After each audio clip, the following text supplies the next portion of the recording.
ചിന്തിക്കണം. എന്താ മേറാജ്? മേറാജ് അമ്പിയാക്കന്മാരെ സന്തോഷാണ്. പിന്നെന്താ മേറാജ്? മലക്കുകളെ സന്തോഷം. പിന്നെന്താ മേറാജ്? ആകാശങ്ങളെ സന്തോഷമാണ്, സ്വർഗത്തിന്റെ സന്തോഷമാണ്. ഹബീബായ മുഹമ്മദ് മുസ്തഫ,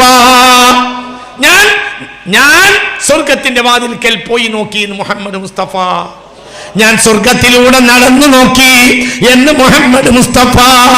ഞാൻ കൗസർ നദിയുടെ കരയിലൂടെ ജിബ്രീൽ അലൈഹിസ്സലാത്തു വസ്സലാമിന്റെ കൂടെ ദീർഘമായി നടന്നു നോക്കി എന്ന് മുഹമ്മദ് മുസ്തഫ. എന്താ മെഹറാജ്? മെഹറാജ് എന്നാൽ വളരെ ചിന്തിക്കണം. മെഹറാജ് എന്നാൽ എന്താ? അത് നബിയുടെ ഒരു വലിയ കാര്യമല്ല. നബിക്ക് അതിനേക്കാൾ കഴിയും.